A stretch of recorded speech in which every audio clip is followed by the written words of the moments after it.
É isso aí, a gente vai encerrar essa nossa série de mensagens hoje. Desse tema, dessa série de mensagens, onde a gente conversou sobre a surpresa divina em nossa direção, que nos surpreende e que nos enche de esperança. Se a gente parar para pensar, existem inúmeras religiões, inúmeras crenças, inúmeras superstições, mas a que nós temos num Deus vivo e verdadeiro, como a gente cantou agora, que morreu e ressuscitou, é a única que Deus se move na direção dos seus.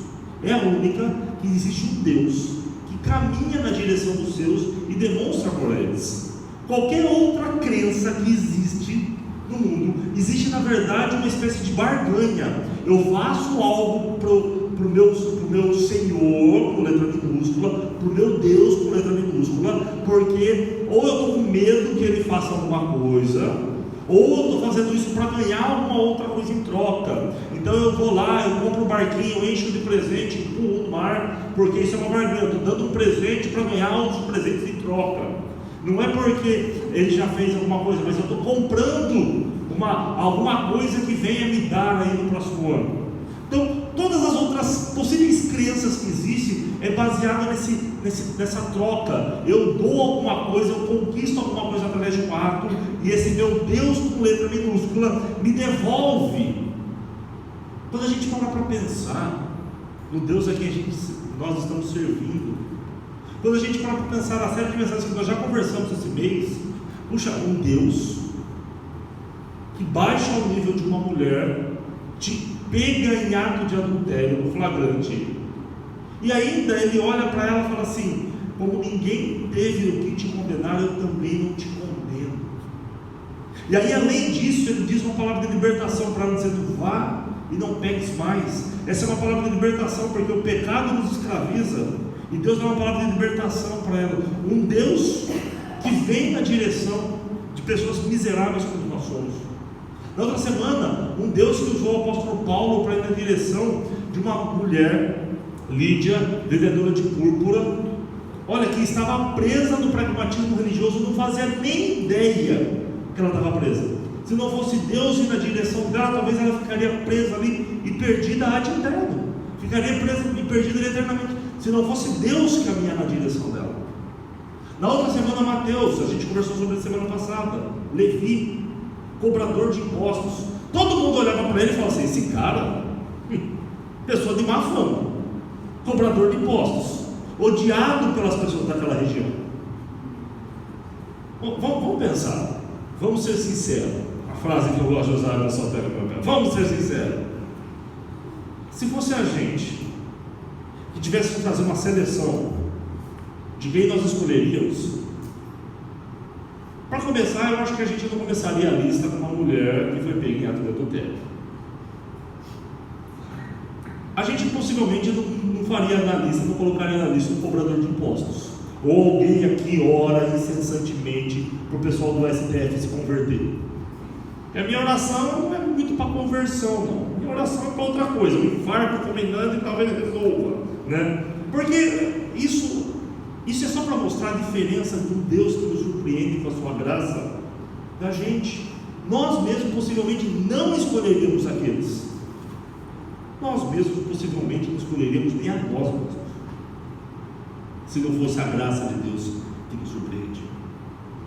Mas hoje, para encerrar, eu quero pensar numa questão um pouquinho diferente desse contexto, de simplesmente sermos surpreendidos pela graça, mas pensar um pouquinho o modo que essa graça se apresenta a gente, o modo que essa esperança se apresenta a gente, o modo que essa surpresa de Deus se apresenta a gente. Porque se eu fosse falar para você o seguinte: que notícia que você recebesse essa semana, ou que você recebeu, ou que talvez você receba essa semana, que notícia que talvez traria uma surpresa e uma esperança para você? Qual é o tipo de notícia que nós esperamos receber para ter uma esperança? Vamos ser sinceros. Talvez assim, para mim, aumentar minha esperança. A pessoa que talvez está desempregada, recebe uma ligação e fala: uma entrevista de emprego aí para você essa semana. Poxa, aumenta a nossa esperança com uma informação dessa. A pessoa que está lutando com uma enfermidade, O médico fala para ela: os seus exames estão cada vez melhores. Uma notícia que aumenta a nossa esperança. A pessoa que está solteira e apaixonada recebe um WhatsApp da pessoa porque ela alimenta algum sentimento, e no WhatsApp está assim: poxa, eu estava pensando em você, vamos conversar essa semana? Alimenta ou não alimenta a esperança? São notícias que normalmente nós estamos acostumados a dizer assim: esse tipo de notícia nos traz esperança. Mas acontece que a gente está falando de Deus. E olha, falar para vocês, viu? Deus tem uma mania de vez em quando de fazer as coisas do jeito dele e não do nosso, que é desesperador. Não, ele tem uma mania de agir de um jeito diferente daquilo que a gente pensa, que não se encaixa muito nos nossos princípios. Tem uma notícia que me traria muita esperança essa semana. Estarei em casa amanhã tranquilo, chega um cara, bate palma, eu vou lá, pois não, quem que o senhor gostaria? O senhor aqui, o senhor Rafael? Olha, sou eu, senhor Rafael, sou eu, senhor Rafael, sou eu, né? Do CPF tal, isso, sou eu mesmo. Então, pois então, o senhor foi o ganhador da Mega Sena. E olha que eu nem joguei. O senhor foi o ganhador da Mega Sena, e assim, o prêmio da Mega Sena nunca existiu antes, existiu dessa vez, e você ganhou uma casa. Você escolhe qualquer lugar do planeta Terra, você pode escolher qualquer país.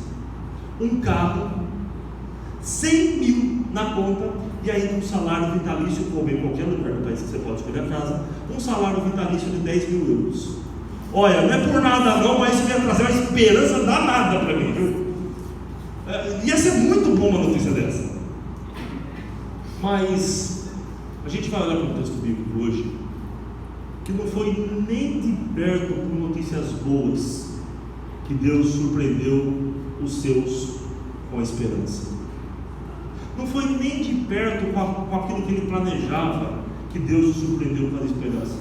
E é muito bom a gente ler isso, porque tira a gente talvez de um pragmatismo religioso, onde a gente fala assim: ai, Deus não atendeu minha oração, Deus não me ama, ai, porque se Deus me amasse de verdade, Ele ia fazer tal coisa comigo. A gente tem que entender que a nossa história, quando faz parte do projeto de Deus para as nossas vidas, Ele pode usar até notícias ruins para trazer esperança às nossas vidas, para nós sermos surpreendidos pela esperança. Porque se Deus quiser, ao invés de eu receber uma proposta de emprego, talvez eu ouça assim: essa semana, passa lá na RH, lá que você vai ser dispensado. Não é notícia que a gente queira ouvir. A pessoa que está lutando com enfermidades, talvez ouva assim do médico: olha, os seus exames estão tão bem. Essa semana nós recebemos a notícia que a minha esposa está com pedra na vesícula, ela tem que fazer uma cirurgia, retirar a vesícula. Eu nem sabia que existia vesícula no corpo humano. O que é isso? Vai ter que tirar, né? Não é notícia que a gente gosta de ouvir. Agora estamos esperando, vai ser a cirurgia. A gente não gosta. Só que Deus, como eu falei, Ele tem a maneira dele de agir, e muitas vezes não concorda com nós. Mas ainda assim, quando a nossa história está no centro da vontade dele, Ele pode comunicar esperança e nos surpreender até mesmo desse jeito. Abra sua Bíblia lá em Atos, capítulo 9, para a gente ler do versículo 1 ao versículo 19. Você pode ligar seu smartphone se você quiser, tablet, fique à vontade para a gente ler Atos 9, do verso 1 até o verso 19.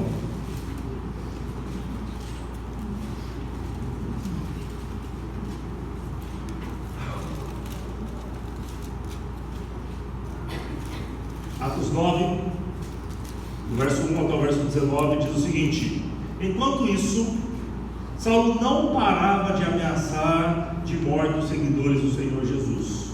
Ele foi falar com o grande sacerdote e pediu cartas de apresentação para as sinagogas da cidade de Damasco. Com esses documentos, Saulo poderia prender e levar para Jerusalém os seguidores do caminho do Senhor que moravam ali, tanto os homens como as mulheres. Mas na estrada de Damasco, quando Saulo já estava perto daquela cidade, de repente uma luz que vinha do céu brilhou em volta dele. Ele caiu no chão e ouviu uma voz que dizia: Saulo, Saulo, por que você me persegue? Quem é o Senhor? Perguntou ele. A voz respondeu: eu sou Jesus, aquele que você persegue. Mas levanta-se, entre na cidade, e ali dirão a você o que deve fazer.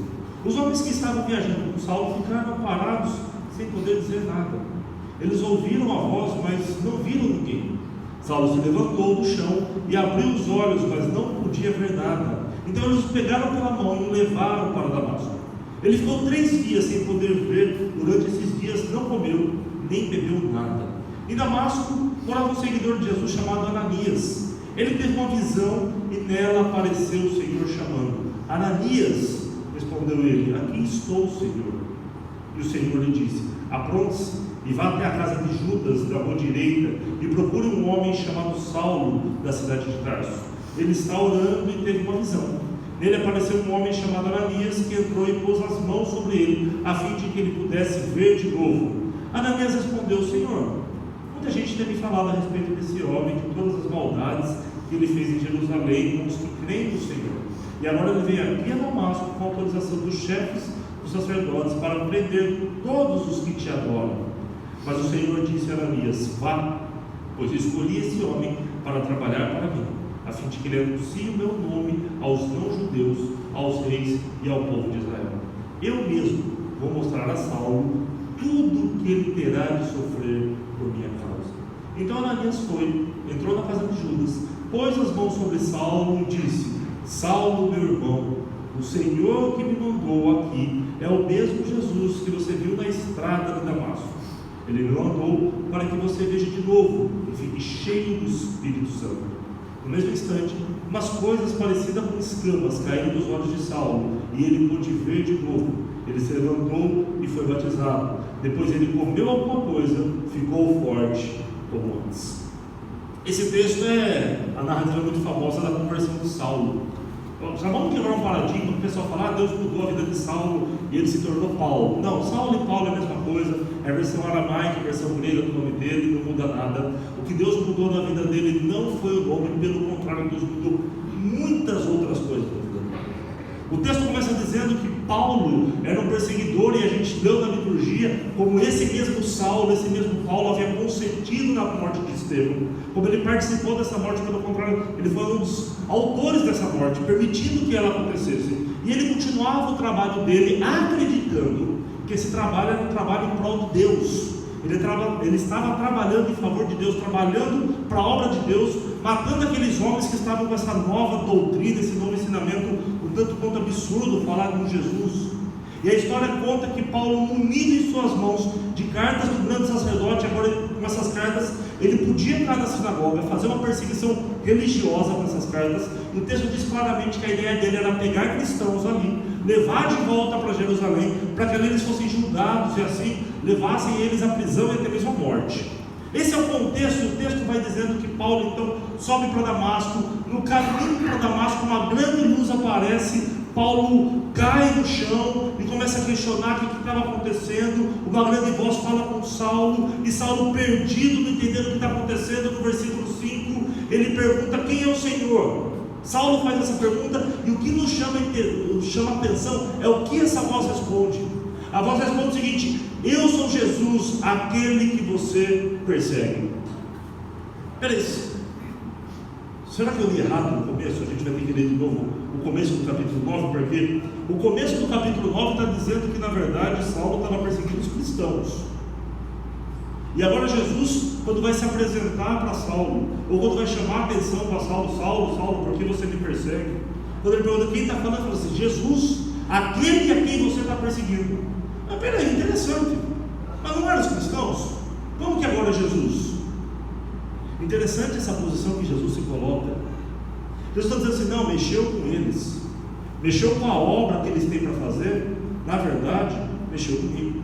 Olha, se isso não nos surpreender, se isso não trouxer esperança nas nossas vidas, desse Deus trabalhando em nosso favor, desse Deus que nos ama, desse Deus que fala assim: peraí, não, você não vai mexer com o meu povo.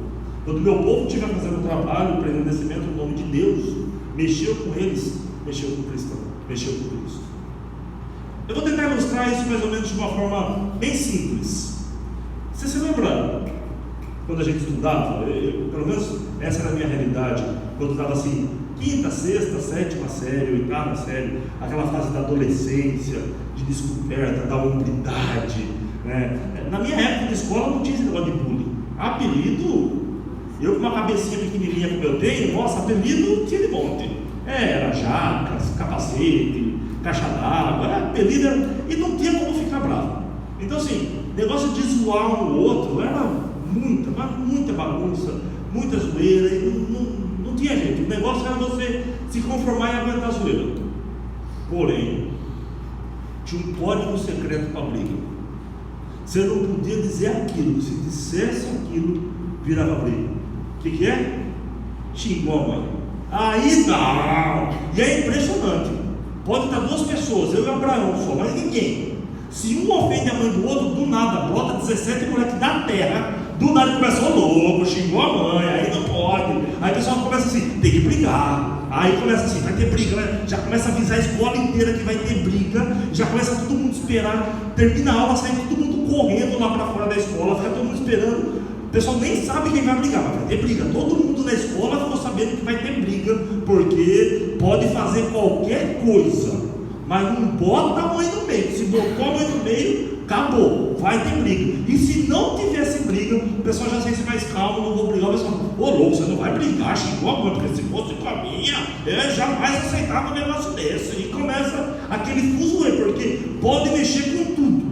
Mexeu com a mãe, mexeu comigo, e aí, rapaz, não é um privilégio de Jesus falando isso da gente? Vocês não estão perseguindo os cristãos, vocês estão me perseguindo. Olha só o que Jesus está falando para Paulo. Olha o que ele está ensinando. Jesus, na verdade, dá uma rasteira de Paulo dois sentidos aí. Primeiro, está dizendo: Paulo, você acha que você está trabalhando para Deus? Você não está. Você está contra a vontade de Deus. Segundo, você acha que você está perseguindo os cristãos? Você não está. Você está me perseguindo. E aí então começa, nesse instante, uma transformação pesada, um ensinamento pesado na vida de Paulo. Como Deus vai começar agora a trabalhar na vida dele de forma pesada.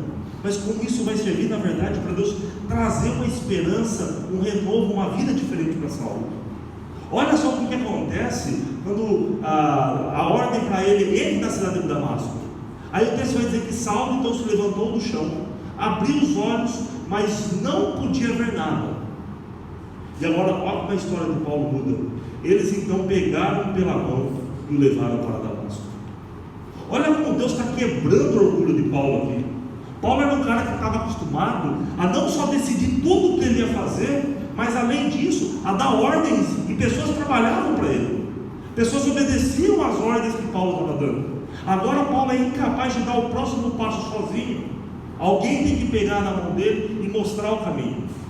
Isso nada mais é do que um eufemismo daquilo que Deus está fazendo na vida dele. O versículo 6 vai dizer justamente isso: mas levante-se, entre na cidade, e ali dirão a você o que deve fazer. É Deus, aquela voz, aquele Jesus dizendo para ele que é isso agora que ele vai fazer. Olha a quebra de paradigma, a quebra de conduta de Paulo. Um homem que até então decidia, mandava, falava para o grande sacerdote, e as pessoas obedeciam e ela tomava decisões. Agora não. Agora tem que esperar pessoas pegarem na mão dele para levar ele aonde ele quer. Imagine como é difícil isso para alguém, mudar de posição tamanha, de um cara que mandava em tudo, um cara que não mandava só na vida dele, mas mandava na vida dos outros, para um cara agora que não é capaz de dar o próximo passo sozinho. Eu fico imaginando, porque eu me lembro quando eu estava para casar com a Carla, eu morava na minha casa sozinho. Casa é uma forma de dizer, era um quarto e um banheiro, uma suíte, eu morava na minha suíte sozinho. Mas mesmo sendo muito pequeno, eu decidia tudo. Onde eu vou pôr a cama, onde eu vou pôr o guarda-roupa, eu tinha uma televisão, onde eu colocava a televisão. Eu que decidia se a roupa ia para o guarda-roupa ou ficava no chão. Ninguém brigava comigo, era uma beleza, sabe? Era uma tranquilidade. Aí a gente casa. Eu já falei aqui com os irmãos várias vezes, o primeiro ano de casado do meu da Carla foi muito difícil. Hoje, graças a Deus, a gente está muito bem, ganhar uns pontinhos, né? Eu amo essa mulher, o presente da minha vida, né? Uma bênção. Mas assim, o primeiro ano foi muito difícil. E uma das dificuldades estava nisso. Agora, eu não tomava mais as decisões sozinhas na casa. Eu tinha umas ideias boas do que fazer em casa, onde colocar o sofá, a televisão. Ela tinha umas ideias ruins, umas coisas nada a ver. Mas aí eu não podia mais tomar decisão sozinho. E aquilo assim, foi difícil para mim me adaptar a uma pessoa dando pitaco o que eu tinha que fazer. E aí pior, eu saía de casa, Ela mandava foto no WhatsApp, ó, meu Deus, move de lugar, sem me consultar, minha casa, os meus móveis, a casa meia ruim dela. Como era difícil isso. É mais ou menos isso que Deus está fazendo com Paulo. Paulo, você não decide a sua vida, você decide a vida de todo mundo. Mas agora, meu filho, não vai ser mais assim. Você era um perseguidor, uma pessoa que ordenava tudo. Eu vou transformar você num submisso. Eu vou transformar você em alguém que agora vai me obedecer, onde você vai ser incapaz de dar o próximo passo, onde você é incapaz agora de tomar a próxima decisão. Olha como a vida de Paulo vai sendo destruída, o conceito de Paulo vai sendo destruído. Mas olha como isso leva para algo maravilhoso, porque depois o texto vai dizer que Deus fala para Ananias para que Ananias vá ao encontro de Paulo. E é interessante a informação que Deus dá para Ananias. Ele diz o seguinte, que o Senhor lhe disse: apronte-se e vá até a casa de Judas, na rua direita, procure um homem chamado Saulo, da cidade de Tarso. O texto diz o seguinte: procure esse cara porque ele está orando. A gente tem que entender o seguinte: Saulo era um fariseu, era um crente daquela época. Ele tinha já a cultura da oração. Um bom fariseu orava pelo menos 3 vezes por dia, jejuava pelo menos 1 vez por semana. Ele tinha essa cultura, mas ele fazia muito isso para os outros verem. Agora, verdadeiramente, ele está experimentando o relacionamento com Deus. Quer ver só? A gente ora antes de almoçar? Normalmente a gente ora, né? Quando a gente lembra, né? A gente ora. Aí o prato de comida está ali na nossa frente. A gente está com fome, morrendo de fome. Como que é a nossa oração antes de almoçar? Senhor, faça mal, faça bem, em nome de Jesus, amém. E manda para dentro. Agora, qual oração é mais sincera? Se eu tiver com um prato de comida na minha frente, a minha oração for desse tipo, ou se eu tiver com um prato vazio na minha frente, dependendo do Senhor, estou sem comida desse prato. Saulo já orava, como um bom crente daquela época, 3 vezes por dia, as horas da oração, momento de oração. Mas pela primeira vez, ele está experimentando um verdadeiro relacionamento com Deus através da oração. Pela primeira vez, ele está orando de verdade ao Senhor. Só para mostrar um pouquinho o que eu estou falando, eu sou pastor aqui na igreja desde 2012. Desde 2012, pelo menos 1 vez por ano, a gente faz uma série de mensagens aqui na igreja falando sobre família. Pai, mãe, filhos, marido e mulher, desde 2012. E toda vez que eu fazia essa série de mensagens, até o ano de 2016, pelo menos 1 vez, toda vez nessa série de mensagens, pelo menos 1 vez, a gente falava sobre educação de filhos, relacionamento pais e filhos. Toda vez que eu falava, até 2016, eu falava sobre educação de pais e filhos, baseado naquilo que eu lia, ou baseado no relacionamento que eu tinha com o meu sobrinho. Então eu falava muito de teoria. Em 2017, Carla e eu tivemos um presente, nos tornamos pais, e aí veio o Pedro de presente para a gente. Em 2017 para frente, toda vez que eu falava sobre educação de filhos, eu falava daquilo que eu estava vivendo, eu falava daquilo que eu estava experimentando, e aí realmente eu entendi um pouco daquilo que eu estava falando. Inclusive essa semana aconteceu algo que, se eu ouvisse outra pessoa falando, eu não entendeu o que isso acontecia. Mas o Pedro já está numa certa idade que ele não sai mais para o culto infantil, ele fica no culto. E aí, durante a semana, a gente conversando com ele, ele falou: pai, né, domingo no culto. Eu falei: domingo no culto. Você gostou? Ele: pai, eu gosto de ouvir você pregando. Pô, um pai ou um filho falar isso, eu gosto de ouvir você pregando. Ô filho, mas enchi o peito, né? Me senti o cara, eu gosto de ouvir você pregando. Devia ter ficado por aí, gente. Devia ter dado um beijo nele, agradecido e ter ido embora. Mas o orgulho nosso vai além. Por que você gosta de ouvir? Por que você gosta de ouvir o pai pregando? Né? Porque você fala rápido e é só um pouco chato. Né? Essa foi a resposta dele. Né? Apesar dele não ter dado a resposta que eu imaginava, eu entendi o que ele quis falar. E no final das contas, sem ele entender, aquilo foi um elogio dele. Foi uma forma dele dizer que me ama, sei lá. Mas por que eu sei disso? Porque eu já experimento um relacionamento com ele. Eu já experimento uma vida com ele. Saulo já orava pelo menos 3 vezes por dia. Mas essa é a primeira vez que verdadeiramente ele está falando com Deus. Essa é a primeira vez que verdadeiramente ele está sentindo a presença de Deus. Interessante porque tudo aconteceu na vida dele de ponta cabeça, mas quando ele começa a entender Deus agindo na vida dele, quando a gente começa a olhar para esse texto e fala assim, peraí, mesmo tendo ficado cego, mesmo tendo dependente das pessoas para andar para lá e para cá, mesmo sem perspectiva nenhuma do que vai acontecer dali para frente, isso é a forma de Deus expressar a esperança e surpreender ele com a esperança que somente Deus pode dar na vida dele. Eu não sei qual foi a notícia que nós recebemos essa semana, eu não sei qual foi a notícia talvez que a gente vai receber essa semana que está por vir, mas se a nossa esperança ficar firmada em circunstâncias externas, bem provável alguma notícia vai nos abalar. Se talvez o teu chefe chegar para você e falar, passa lá na RH, assina os papéis. Se talvez o médico falar para você, olha, a cirurgia não vai ser tão simples como a gente imaginava, ou a cirurgia não foi tão bem sucedida como a gente imaginava, a gente vai ser sempre desiludido pela nossa esperança, porque a nossa esperança está firmada em circunstâncias externas.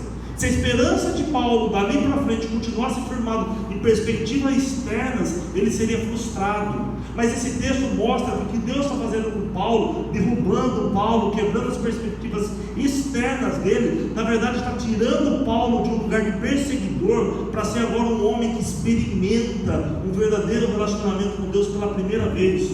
Um homem que orava pelo menos 3 vezes por dia, mas pela primeira vez na vida e na história dele, ele tem a verdadeira certeza de que está tendo uma conversa direta e uma conversa relacional com Deus. Quantas vezes a nossa oração ela é só um pragmatismo que a gente já acostumou a viver? Quem aqui nunca teve aquele dia horrível, aquele dia insuportável, que nada dava certo? E aí a gente chega no final do dia, antes de dormir, como bom cristão que nós somos, a gente fala, Deus, obrigado pelo meu dia maravilhoso. Acho que Deus olha e fala assim, que bom que você gostou, amanhã eu vou te dar outro dia igual esse, então. Já que você está agradecendo o dia maravilhoso. Está vendo como às vezes a gente ora mais por costume do que por um verdadeiro relacionamento com Deus? Paulo era esse cara, mas Deus vem transformando ele, Deus vem moldando ele, Deus vem quebrando ele, para que Deus possa surpreender ele com a esperança que somente Deus pode dar. Um cara que agora começa verdadeiramente ter um relacionamento com Deus. Um cara que agora verdadeiramente tem uma intimidade com Deus. Pela primeira vez, agora verdadeiramente, ele está orando, e essa oração está simbolizando uma conversa dele com Deus. Mas sabe o que é impressionante? Sabe uma das coisas que manteve Paulo fiel à palavra do Senhor, e foi um instrumento que Deus usou na vida dele, para que ele continuasse firme, e agora cada vez mais se relacionando com Deus? A própria igreja. Porque quando a gente continua o texto, e Deus fala para Ananias, vai lá, Ananias fala assim, Deus, não sei se o senhor sabe, o senhor aí, não sei se o senhor já recebeu no WhatsApp, ouviu na internet, mas puxa aí, no Wikipédia, vê a biografia desse Saulo, quem ele é. Não sei, o senhor está... Não sei se o senhor está sabendo. Eu vou encaminhar para o senhor umas mensagens que eu recebi no WhatsApp aqui, que esse Saulo, na verdade, ele está subindo para Damasco, é para matar os seguidores de Cristo. O senhor é bom de lógica? Saulo está vindo para matar os seguidores de Cristo. Eu sou seguidor de Cristo. Então, o que Saulo está vindo para fazer? Aí Deus fala assim, não, Ananias, é para orar por ele. Mas deixa eu orar daqui. Mata, em nome de Jesus. Deus fala assim, não, é para orar, para que ele fique curado, porque eu escolhi ele para ser um instrumento em minhas mãos. A Bíblia fala então que Ananias vai até lá, e olha que impressionante. Então Ananias foi, entrou na casa de Judas, pôs as mãos sobre Saulo e disse, Saulo, meu irmão, o Senhor que me mandou aqui é o mesmo Jesus que você viu na estrada de Damasco. Esse Ananias é muito crente, gente, para chegar nesse homem agora, e se pegasse Ananias antes, ia matar Ananias. Ananias chega para ele e fala assim, Saulo, meu irmão.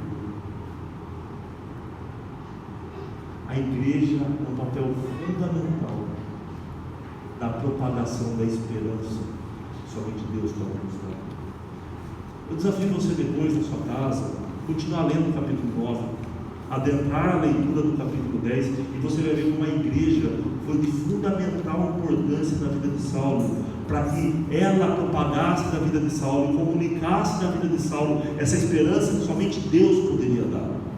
Como ela foi de fundamental importância, essa atitude de Ananias de colocar a mão em Saulo, e ela poderia olhar para Saulo e falar: Saulo, seu assassino. Afinal de contas, a gente leu na liturgia aqui, ele consentiu com a morte de Estevão.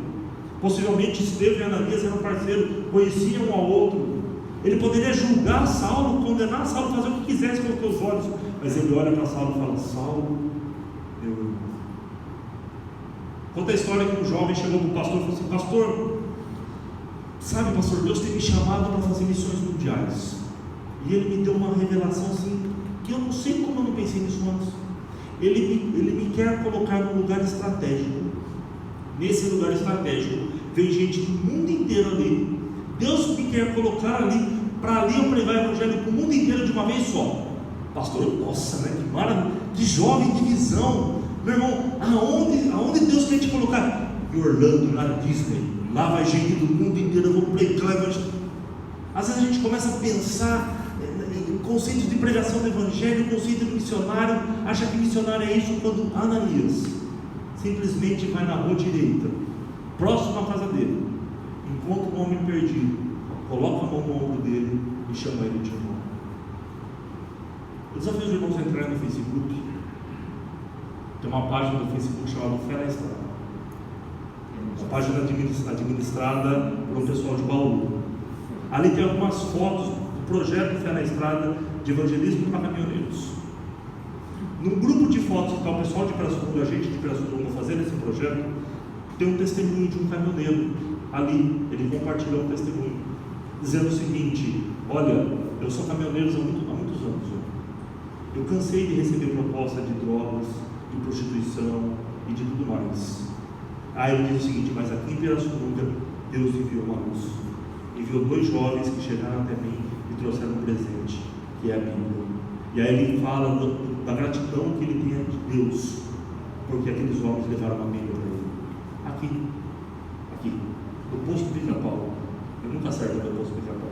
Aqui no posto Pica-Pau, poucos quilômetros daqui, porque algumas pessoas decidiram olhar para alguém, talvez caminhoneiro, talvez nem tão bem vestido assim. A gente toma bastante porta na cara nesses momentos. Na última segunda a gente foi fazer o trabalho, eu cheguei para um cara e falei: posso ler a Bíblia com você? A gente dá a Bíblia no presente e se oferece para ler a Bíblia. O cara falou assim: se eu prometer que eu vou ler no caminhão, você não lê comigo? Aí eu falei: tá bom. Ele falou: então me dá a Bíblia. Pegou e foi embora. Tipo, eu não quero ler não. Eu falei: deixa. É Deus que vai fazer o trabalho. Leva a Bíblia, irmão. Mas em contrapartida tem esses outros que falam assim: olha, nem fui eu. Você pode ver lá, vai estar o nome dos jovens que abordaram ele. Meu nome não está lá, foi outra pessoa. Mas que decidiram chegar para esse cara e simplesmente dar um presente que demonstrasse a esperança que somente o Senhor pode nos dar. Eu não sei quais são as notícias que a gente vai receber essa semana. Eu não sei se as notícias vão abalar a nossa estrutura ou vão aumentar a nossa fé. Mas eu sei que se a nossa fé estiver firmada em circunstâncias externas, talvez o desemprego vai abalar a sua esperança. Talvez a saúde vai abalar a sua esperança. Talvez o relacionamento familiar vai abalar a sua esperança. Mas se a nossa fé estiver firmada no Senhor, a gente pode entender que a nossa história está no controle dele. E até mesmo situações adversas podem servir para que Deus nos surpreenda com a esperança que somente Ele pode nos dar. Quero convidar você a fechar teus olhos, abaixar tua cabeça, e aqui um momento de oração.